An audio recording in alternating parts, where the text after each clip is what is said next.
ओम नमः शिवाय दोस्तों।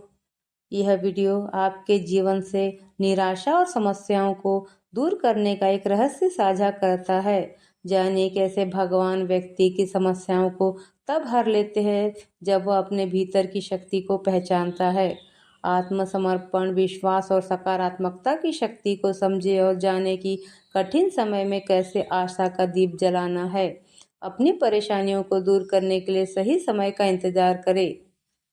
अगर बच्चा जो अपने लिए चाहे वही माँ बाप करते जाए तो बच्चे का कभी विकास नहीं हो सकता। लेकिन माता पिता जानते हैं कि बच्चे को किस वक्त क्या चीज़ देने से उसका कल्याण होगा। ऐसे ही हमारे माता पिता के भी माता पिता परमात्मा है।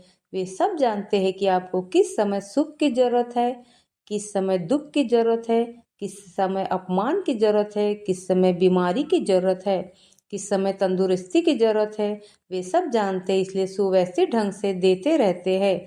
अगर वे नहीं जानते होते तो तुम जो चाहते हो वह होता रहता, तो अभी तुम यहाँ ब्रह्म ज्ञान के सत्संग में नहीं होते।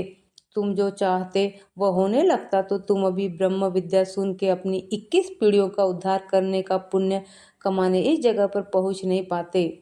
एक महात्मा थे, वे ईश्वर से कुछ नहीं मांगते थे, तो उनकी वाणी में बड़ा प्रभाव था। उनका दर्शन करने लोग आनंदित हो जाते थे, चित्त प्रसन्न हो जाता था, लोग बढ़ने लग गए। महात्मा तो दयालु होते ही है, प्राणी मात्र के परम सुहृदय होते हैं। तो लोग आके कोई अपना दुखड़ा रोए तो कोई कुछ दुखड़ा रोए। महात्मा एक दिन समाधि में बैठे और भगवान को कहा, देखो मैंने आज तक तुम्हारे से कुछ नहीं मांगा और अपने लिए मांगूंगा भी नहीं। मेरे पास जो भी व्यक्ति आते हैं उनको जो भी समस्या है उन्हें हल करके दे दे, बस इतना कर दे। भगवान ने कहा, महाराज छोड़ो इस बात को, मैं जो करता हूँ ठीक है। लेकिन महाराज भी ब्रह्म वेता थे। उन्होंने कहा, तुम जो करते हो वह ठीक है तो मैं भी जो करता हूँ वो भी ठीक है, हस्ताक्षर कर दो। अब मैंने तो वचन दिया है कि ज्ञानियों से मैं परे नहीं हूँ। आप अगर आग्रह करते हो तो मैं हस्ताक्षर कर देता हूँ, किंतु महाराज जी इसमें मजा नहीं है। ठीक है देख लेंगे, पर एक बार मेरे पास जो भी आते हैं उनकी सब समस्याएं हल कर दो, करो हस्ताक्षर। भगवान का हाथ पकड़ के उस बात पर हस्ताक्षर करा दिया। लोगों की तो रातों रात समस्या हल हो गई। शनिचर की रात थी, समस्या हल हो गई। रविवार को देखा तो कोई व्यक्ति ही नहीं कथा में। महाराज बाबा जी ने धीरज बांधा, चलो लोगों ने समझा होगा कि बाबा जी गए हैं बाहर, चलो। सोमवार को देखा कोई व्यक्ति नहीं, मंगल को देखा कोई व्यक्ति नहीं, बुधवार को भी देखा कि कोई नहीं आया, तो बाबा जी ने ध्यान किया और भगवान से पूछा। भगवान बोले, महाराज आप बोलते थे कि उनकी समस्याएं हल कर दो, उनकी सब समस्याएं हल कर दी मैंने, उनकी सब इच्छाएं पूरी कर दी। अब उनको इच्छित पदार्थ मिल गए तो उन्हीं में फंस गए। कुछ थोड़ी बहुत गड़बड़ करके भी मैं इधर लाता था ताकि वे सत्य को पाले। आपने मेरे से हस्ताक्षर करा दिया, इसलिए वे तो अपने मौज मजा विषय भोगों में मरने को जा रहे हैं, नरक की तरफ जा रहे हैं।